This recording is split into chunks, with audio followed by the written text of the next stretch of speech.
They say the soul of India dances between the roots of our traditions and dreams of tomorrow.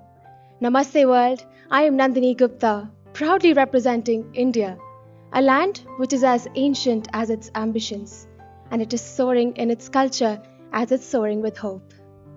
I was born and raised in Kota, Rajasthan, where my childhood was spent riding tractors through mustard fields and dancing to the rhythms of my mother's Kathak teachings.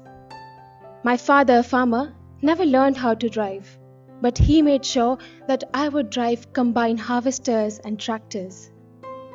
My grandfather, with values in his heart and vision in his eyes, taught me that integrity is life's greatest wealth, and that success without integrity is like failure in disguise.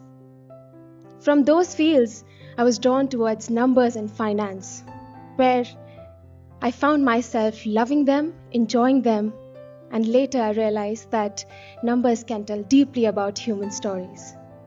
And today I work in front of the camera as a model and an actor, blending creativity with discipline and passion with purpose.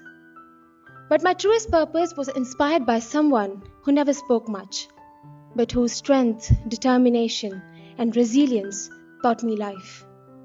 He taught me the language of strength. My paternal uncle, my chacha, who has polio in his tongue, developmental delays, and intellectual disability. People often used to make remarks such as mental, abnormal, psychopath, madman. And I was always used to think, what would happen to those who don't have the same love and support that my uncle has of my family? People who often consider themselves normal made abnormal remarks. And seeing him struggling in a world where he is navigating and fitting himself, which never paused to include him, I only thought that this required change. And that question does not just linger, but it transformed into Ekta. Ekta means unity. And it's not just about making spaces for individuals, but it's about standing with them, next to them, tall, proud, and giving them an opportunity to inspire and uplift themselves. Project Ekta has reached over 3,000 plus individuals throughout India. I've danced with the children who are visually impaired. I've had the most heartfelt storytelling conversation with children who have Down syndrome. And I've cycled beside para-athlete champions who taught me that, yes, spirit can often outshine circumstances. But all this while I realized that it's not about someone's incapability that limits them, but it's about someone's and the society's willingness to look beyond labels. Together, we have built India's first community, which leads to differently abled individuals' circle storytelling area, where not only confidence bloom, but joy and spirit has no boundaries. I did not start Project Ekta to offer help, but I started it to offer representation, to provide amplification, and to dignify them.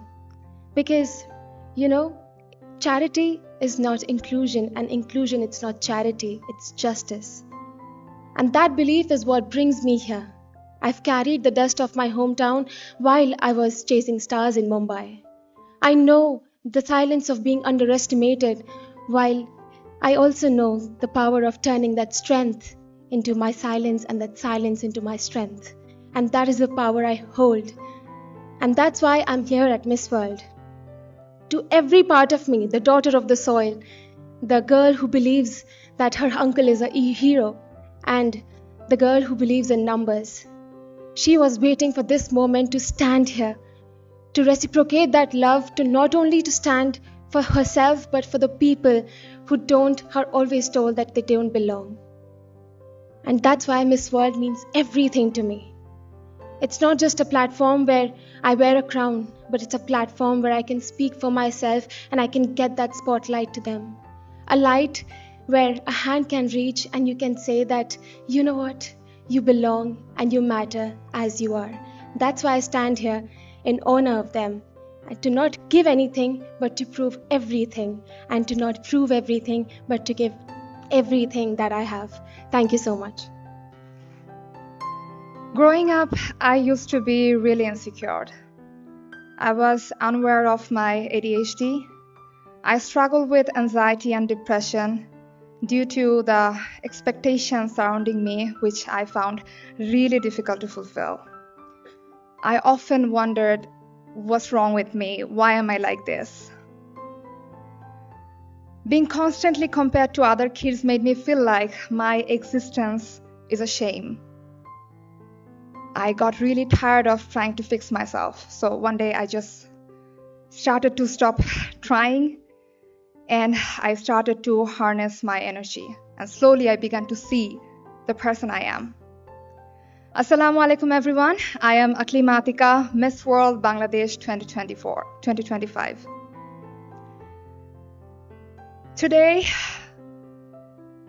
from being a person who used to be terrified of being on stage and to face people, I'm a girl who now thrives on stage as an international fashion model, anchor, lead vocalist of my rock band, and more, thanks to my ADHD.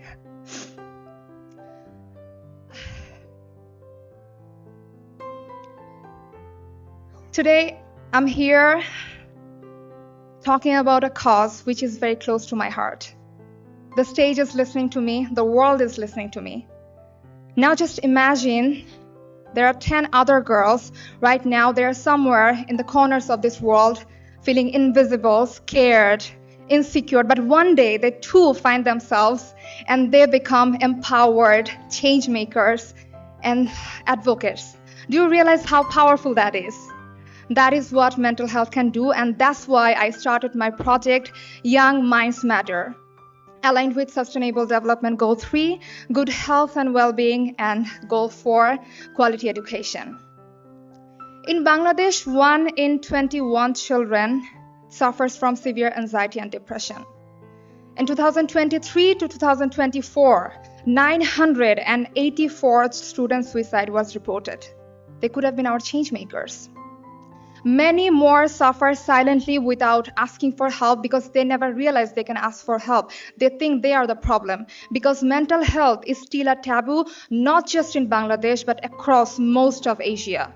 We just don't talk about it enough. We don't go to therapy, and we don't think it's important. Especially Bangladeshi parents often think that mental health, depression, autism, these are all just drama. You can just get it treated by punishing your child. Children with autism suffer even more, living in a country where many don't even know what autism is.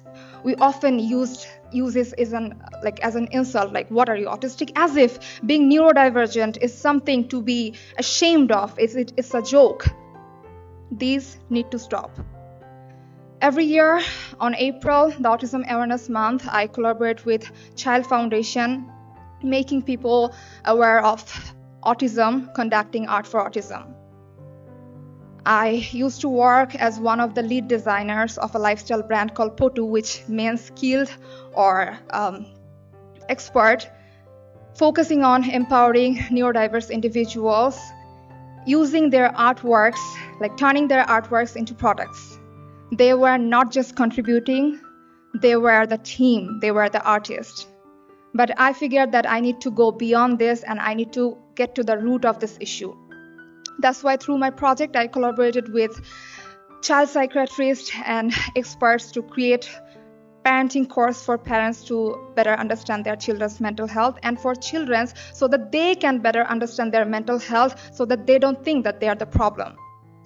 Right now, as I'm talking about it here, my 50 volunteers in 12 districts in my country are now spreading awareness about children's mental health.